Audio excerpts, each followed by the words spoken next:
Welcome to Women in Leadership. My name is Reagan Jackson, and I'm the Program Director for Young Women Empowered. We are a 501c3 nonprofit based in Seattle, Washington, and our mission is to cultivate the power of diverse young women to be creative leaders and courageous change makers. The purpose of this series is to highlight some women in our community who are really showing us what leadership can look like in the face of adversity. Here with me today is Sharon H. Chang. Sharon is an award-winning Taiwanese American author, photographer, and activist. She's published 2 books, Raising Mixed Race and Hapa Tales and Other Lies. She's a regular contributor to the South Seattle Emerald. Her writing has also appeared in BuzzFeed, Think Progress, Racism Review, Hyphen Magazine, Parent Map Magazine, and she recently was awarded a 2020 Facebook COVID-19 Journalism Project grant to provide coverage of coronavirus impacts on South Seattle in communities of color. Sharon is currently working on a long-term visual storytelling project about women and non-binary farmers of color, and a memoir about Taiwan's transition to democracy after the second longest martial law period in the history of the world. Welcome, Sharon. Hey, thank you for having me. Thanks for being here. So first, tell us a bit about how COVID-19 has impacted your life personally and professionally. Oh, that's a big question. I don't even know where to begin. Well, the first thing I think of is that I'm a mom and I have a 10-year-old son. And so big change having him home and out of school for, has it been 6 weeks already? Oh, a little longer even. Yeah. And he's an introvert. So part of him kind of likes being at home all the time, but it's a big developmental shift for him. He's also an only child, so he's not around other kids much, really at all, other than through video calls. And then also like pivoting to be his teacher has been a huge life change. My partner is a man of color, independent business owner. His business is dead in the water, so that's been a stressor for us. Just wondering what the future is going to look like. He was able to launch a fundraiser early on and get enough community support to last for maybe 6 weeks. But of course, now in Washington, we're headed into 2 months of shutdown. So yeah, at the same time, we have a place to live. We have food to eat. So we are grateful for those things every day and try to figure out what ways we can give back while also holding our own challenges. Wow, that's a lot. So we're all dealing with so much. True. Well, tell us a little bit about some of your projects. I know I had the privilege of being involved in one of them, where you're doing safety, not stigma. Yes.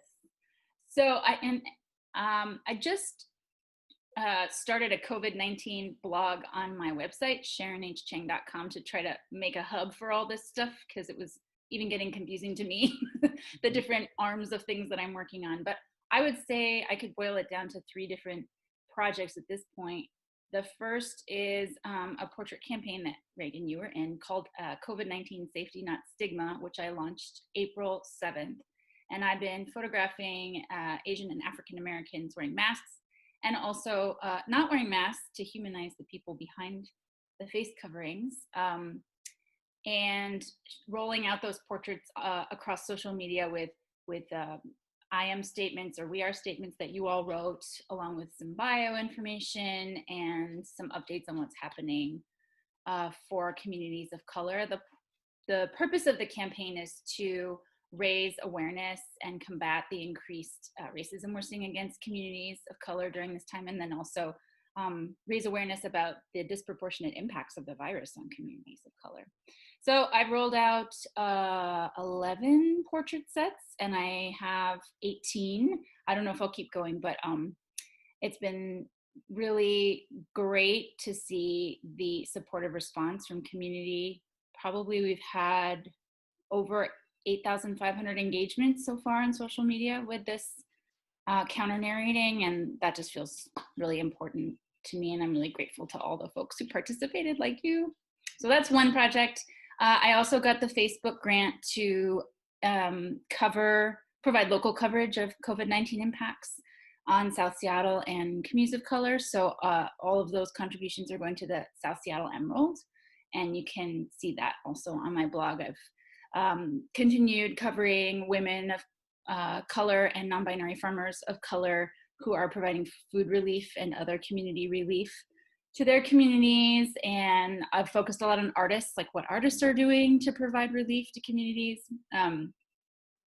And then the last thing is not necessarily attached to any organization or funding, but it's a photo journal that I started when our first case showed up in King County. And of course, King County had the first known documented US case of coronavirus on January 20th.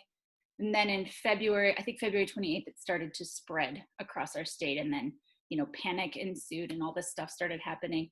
I got out on February 29th and just started photojournaling, like whatever that I could see or would pass, and try to carry my camera on me as much as possible. So I'm slowly sharing those in micro blog posts just to give some, I think it's hard to visualize at this point what's happening in different communities, because there's so much news and it's so overwhelming and so dizzying and it's all over the world.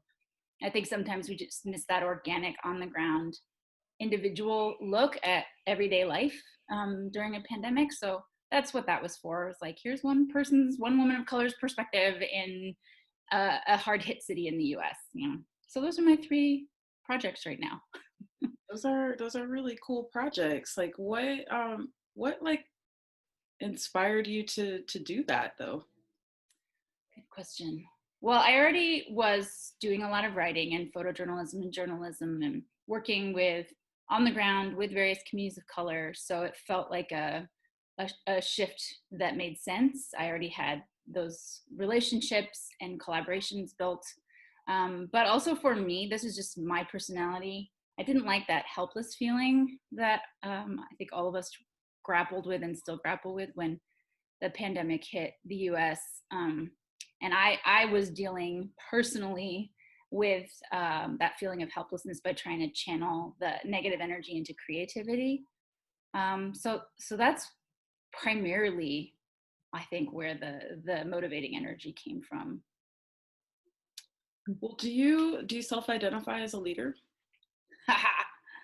That is, as we were talking about before you started recording, I don't know. That is a difficult word for me to claim. I think other people see me that way. They tell me they see me that way. Mm-hmm. And then I feel like very unsure about holding that. I would say I don't, but I probably do the work of a leader. Mm-hmm. And that must have a lot to do with being an Asian American woman, being a woman, and just feeling like it's hard to take that space, and that's a good thing to do. But my role maybe is more to support or be on the back end of things. So I don't at the moment, but I'm pondering the question. I have questions for myself now.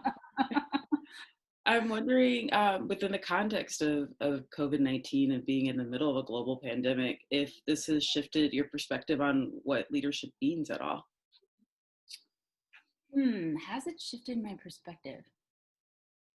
No, in the sense that I already really loved, POC, women of color, queer folks of color, QTPOC leadership. I just always felt like that kind of leadership was so visionary before this moment. I think if anything, it's just the pandemic has enforced for me even more how much that is true. Like we really see that leadership by marginalized people is so strong and so informed by many, many previous generations of work. And we really need that more than ever. It was so amazing to watch all these activists and organizers and community groups that I know and had known for a while just hit the ground running. The minute there was any hint of the pandemic coming our way, the minute there was the sign of we've got the first case documented here, they were already activated. They were already mobilizing, and they were using tools that they had developed over many decades and years. They were just ready to go. It was amazing. I continue to be amazed by that, while other larger institutions, government, or other things are having a harder time making their cogs work. It's just squeaky and slow. So yeah, I think if anything, it just really reinforces for me that I will treasure for my whole life the leadership of marginalized people. Mm, I'll never forget that. I'll never forget how ready those folks were for this moment to take care of our own. that's real. Is there any do you have a message for our youth specifically who are kind of struggling at this time, being at home and missing all their rites of passage? Yeah. Well, first I want to say I affirm that. Um, it's tough to be at home. I think a lot of people are, I think everyone, almost everybody is feeling the constraints of that. So I affirm those feelings. And then also I want to say that there's a lot we can do from home or within the restrictions we have. And it can be, I hate to use the word silver lining, it just seems so inappropriate. But anyways, um, it can be a really great opportunity to challenge yourself creatively, to step out of the box and think, what can I do with the tools I have, within the restrictions I have, to make something impactful? And maybe it's not something you need to share with the whole world, even maybe it's just for you, but I think that can be an unexpected surprise as a creative person. And I'm sure you relate, Reagan, who's been creating a long time. Sometimes it's those constraints that push us to be the most innovative, right? It's when we don't have access to tons of money, or we don't have the fancy computer we wanted, or we don't know how to use all the best apps, that we get really interesting in the ways we think about making things. So yeah, if you can take some of those frustrations and the sadness and the depression and the anger and try to funnel it that way, it could be very cathartic and healing. Awesome. Well, thank you so much. Hey.